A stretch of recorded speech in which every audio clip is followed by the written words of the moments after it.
Shalom, selamat pagi. Sate pagi hari ini bertemakan kendalikan nafsu rakus. Adapun firman Tuhan terambil dari 1 Korintus pasal 6 ayat 19 sampai dengan 20. Atau tidak tahukah kamu bahwa tubuhmu adalah bait Roh Kudus yang diam di dalam kamu, Roh Kudus yang kamu peroleh dari Allah, dan bahwa kamu bukan milik kamu sendiri.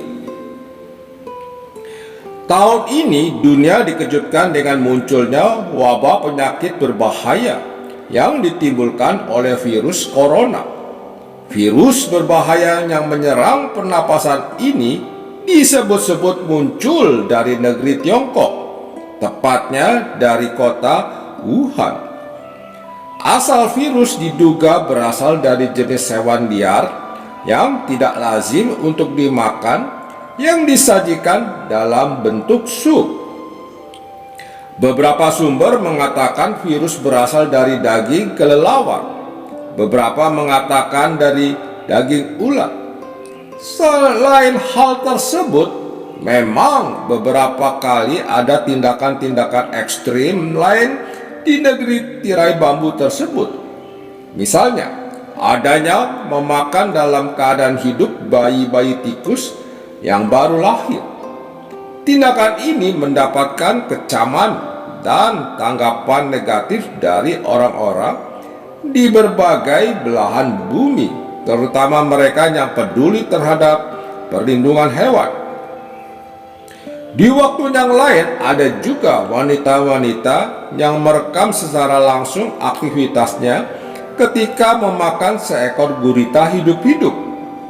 Tentu saja tindakan ini dapat menyebabkan berbagai jenis penyakit yang karena kuman dan virus yang ditelan orang-orang tersebut melalui hewan-hewan yang masih hidup dan tidak dimasak dengan benar.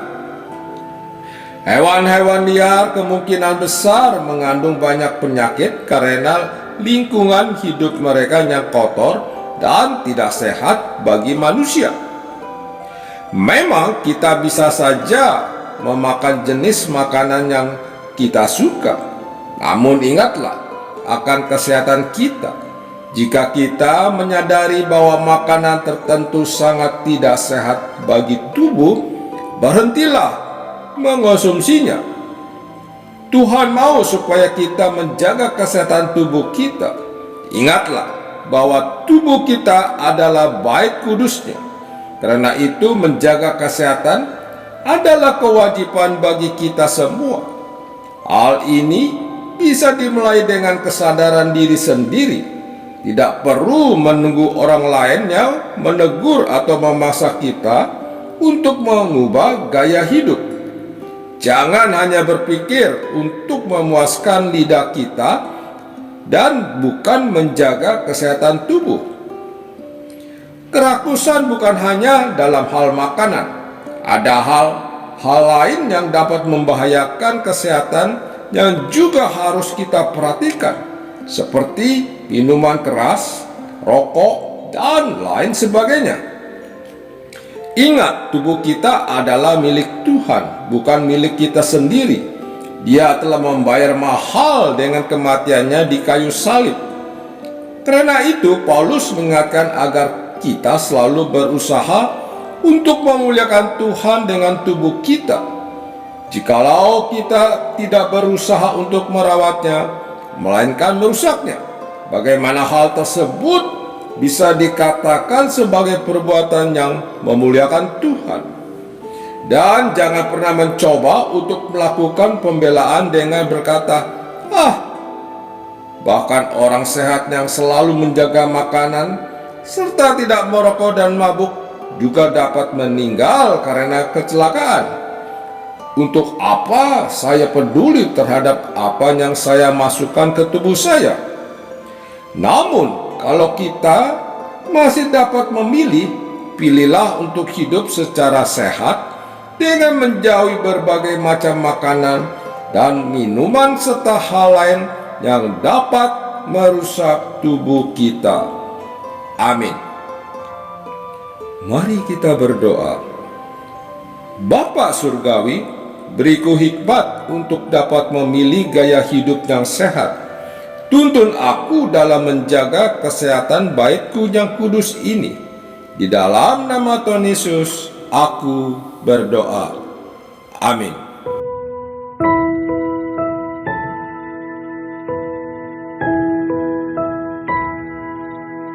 Ku rasakan kasih-Mu, Tuhan.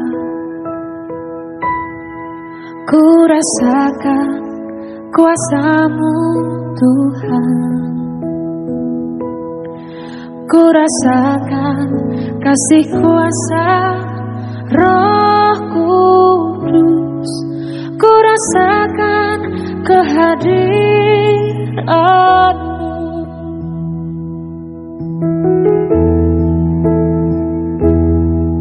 Ku rasakan kasih-Mu, Tuhan. Ku rasakan kuasa-Mu, Tuhan.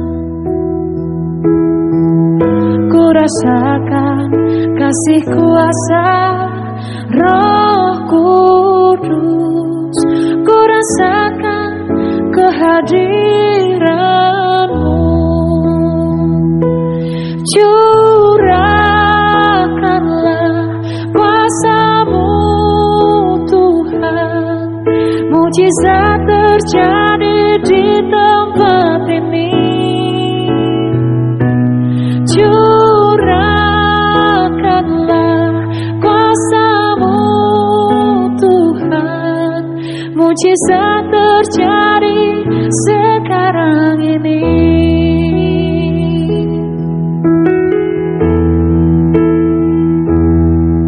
Ku rasakan kasih-Mu, Tuhan. Ku rasakan kuasa-Mu, Tuhan. Ku rasakan kasih kuasa Roh Kudus. Ku rasakan kehadiran-Mu. Curahkanlah kuasa-Mu, Tuhan. Mujizat terjadi di tempat ini. Curahkanlah kuasa-Mu, Tuhan. Mujizat terjadi sekarang ini. Curahkanlah kuasa-Mu, Tuhan. Mujizat terjadi di tempat ini. Curahkanlah kuasa-Mu, Tuhan. Mujizat terjadi sekarang ini. Mujizat terjadi sekarang ini. Mujizat terjadi sekarang ini.